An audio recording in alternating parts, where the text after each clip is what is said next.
Vietnam is a country rich in history, heritage, and diversity, both in the ethnicity of its people and in the variation of its scenery. From the rice paddies and small canals of the southern Mekong Delta to the tribal villages of the northern and central highlands, to the bustle of its modern cities, Vietnam is a surprise and a delight to the first-time visitor. And we were no exception.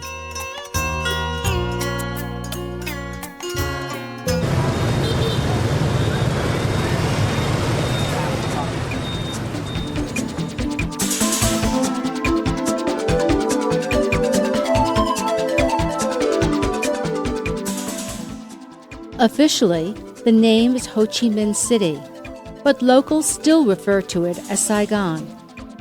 This is a bustling city with high-end boutiques, hotels, theaters, and restaurants. It is a safe city with a low crime rate, but cross the street at your own peril.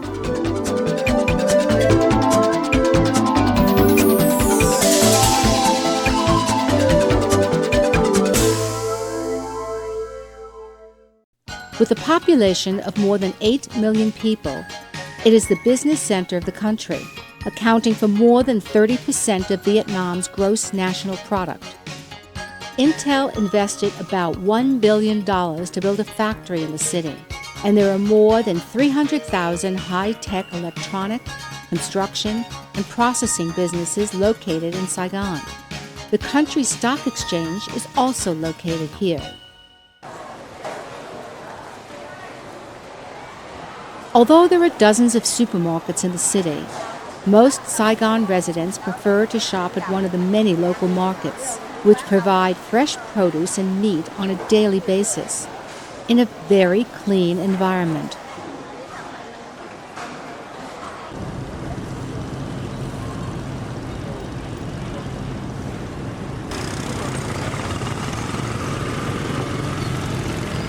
Just across the Saigon River is the Old Quarter, filled with narrow streets lined with small shops. Most residents commute to the modern side to work.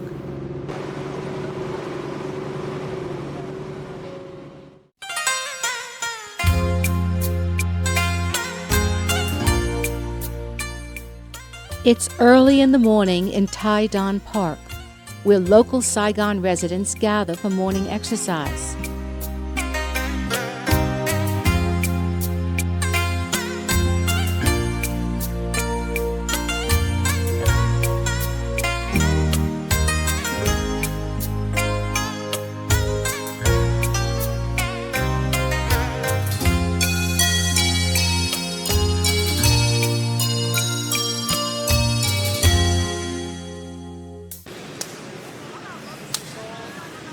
Shuttlecock is popular throughout the country.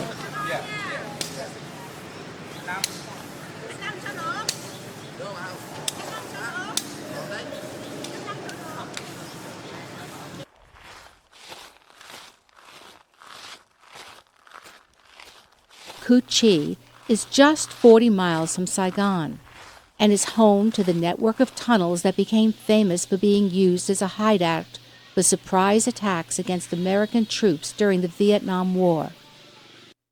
Descending into the reconstructed tunnels is a claustrophobic experience, but part of the war tourism aspect of visiting Vietnam.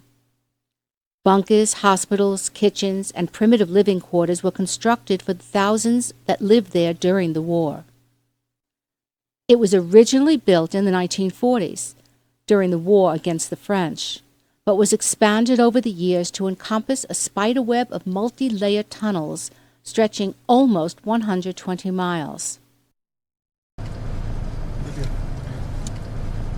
On our way to the Mekong Delta region, we passed this portable rice husking machine, serving the local rice farms. Rice is the #1 export.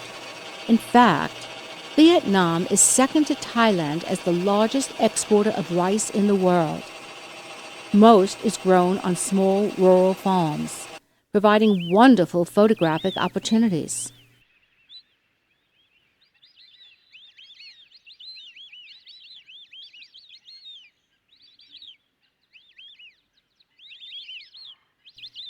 Corn is also grown in Vietnam, but is not very common here in the South. Another important industry is rubber production. Plantations can be seen on the side of the road, with natural latex dripping from the incisions made through the tree bark. Ironically, the rubber tree responds to wounding by producing more latex.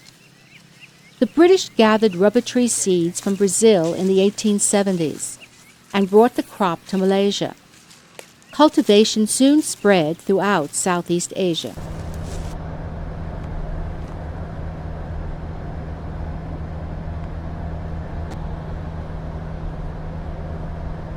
Motorbikes are the backbone of Vietnam, used to transport all kinds of interesting cargo. In fact, 𝐁𝐮𝐭𝐡𝐞𝐧𝐭 spent months photographing them, publishing his photos in the popular book Bikes of Burden.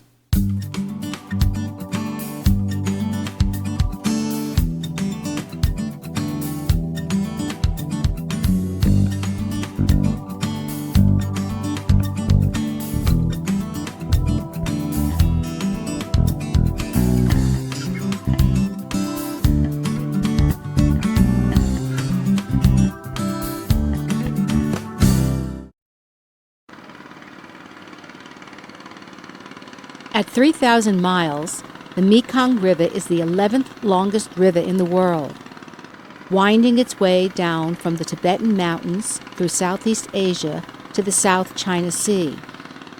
Although many people live and work on the river, Cambodia is one nation that is completely dependent on the Mekong for food and the vast majority of its fledgling economy. China's plans to dam the river have met with widespread condemnation.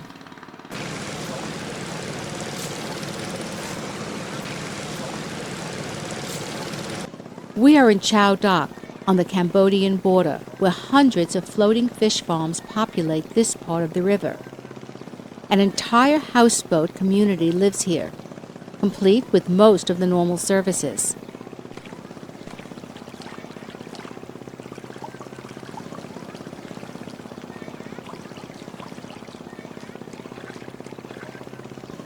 So, where are the fish farms? Under each houseboat, there is a pen made of netting used to raise the fish. When they are big enough, the owner goes into the pen with a net and hauls out the fish. Very little pollution results because of the swift flowing river.